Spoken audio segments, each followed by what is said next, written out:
Stop, never quit. Never allow anyone to talk you out. तेरी कोई औकात नहीं है, तू कुछ नहीं कर सकता, लोगों ने कहा और आपने मान लिया। यही आपकी सबसे बड़ी गलती है। बस एक बात याद रखना, तुझसे तो ना हो पाएगा। तू अपनी औकात से ज्यादा बड़े सपने देख रहा है। जितनी चादर हो पैर उतने ही पसारने चाहिए। जब ये लाइनें आप लोग अपने आसपास वालों से सुनते हो, स्पेशली अपने रिश्तेदारों से और अपने घर वालों से सुनते हो ना, तो हमारी हिम्मत डाउन होने लगती। हमको अपने आप पे एक सेल्फ डाउट आने लगता है। हम ये सोच में पड़ जाते हैं कि मैं किसी लायक भी हूं क्या। अगर आपके साथ भी ऐसा कभी भी कुछ हुआ है या हो रहा है, तो आज की कहानी बड़े ध्यान से सुनना, यह आपको बहुत काम आएगी। तो हुआ कुछ यूं कि एक जंगल में एक बरगद का पेड़ था और उस पेड़ पे चील ने अंडे दे रखे थे और उसी पेड़ के नीचे जंगली मुर्गी ने भी अंडे दे रखे थे। एक दिन हवा का बहाव आया और एक चील का अंडा नीचे गिर के मुर्गी के अंडों के साथ मिक्स हो गया। अब समय बीता, अंडे फूटे, वो चील का बच्चा भी बाहर आया, पर वो तो मुर्गी के अंडों के साथ था। अब वो ये सोचते हुए बड़ा हुआ कि वो तो मुर्गी है। अब वो वही करता जो कि मुर्गियां करती थी। वो उतना ही उड़ सकता था जितनी मुर्गियां यूजुअली उड़ती हैं। और आपको तो ये पता ही है कि मुर्गियां ज्यादा उड़ नहीं सकती।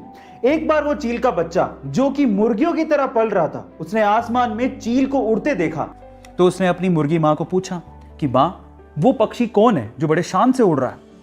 मां कहती है, बेटा वो तो चील है। तो बच्चा मासूमियत से सवाल पूछता है कि हम लोग इतना ऊंचा क्यों नहीं उड़ सकते? तो मां कहती है, क्योंकि तुम मुर्गी हो। और ये सोच के कि वो मुर्गी है, सेल्फ डाउट में कभी उसने ट्राई भी नहीं किया ऊंचा उड़ने का और सिर्फ मुर्गी बन के वो जीता रहा और एक दिन मर गया।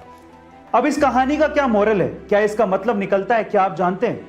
इस कहानी का मोरल यह निकलता है कि लोगों ने आपसे कहा कि तू नहीं उड़ सकता, तेरी कोई औकात नहीं है, तू कुछ नहीं कर सकता, लोगों ने कहा और आपने मान लिया। यही आपकी सबसे बड़ी गलती है। बस एक बात याद रखना कि जीत अगर पक्की हो तो कायर भी लड़ जाते हैं। बहादुर वो होते हैं जो हार का पता होने के बावजूद भी मैदान में डटे रहते हैं। इसका मतलब जानते हैं क्या है? इसका मतलब यह है कि लोग तुम्हें तुम्हारी असलियत बताएंगे, तुम्हें तुम्हारी औकात याद दिलाएंगे, तुम्हें यह कहेंगे कि तू ये नहीं कर सकता, तेरी औकात के बाहर है। उनकी बातें सुन के ना तुम्हें खुद को सेल्फ डाउट आने लगेगा कि तुम्हारी हार निश्चित है, तुम ये नहीं कर पाओगे। उसके बावजूद भी, उनकी बातों को सुनने के बाद भी अगर तुम अपने सपनों को ना छोड़ो और उसके लिए लड़ो और उसको पूरा करने के लिए अपनी जी जान लगा दोगे ना, तो इंसान तो क्या, भगवान भी तुम्हें तुम्हारे सपनों को पूरा करने से रोक नहीं पाएगा। इसलिए जब लोग आपको आपकी औकात बताने की कोशिश करें ना, तो उनको ये कहना कि मैं नहीं बदलूंगा अपने सपनों को, अपनी औकात से मेल कराने को। मैं बदलूंगा अपनी औकात को ताकि वो मेरे सपनों से मेल खाएं।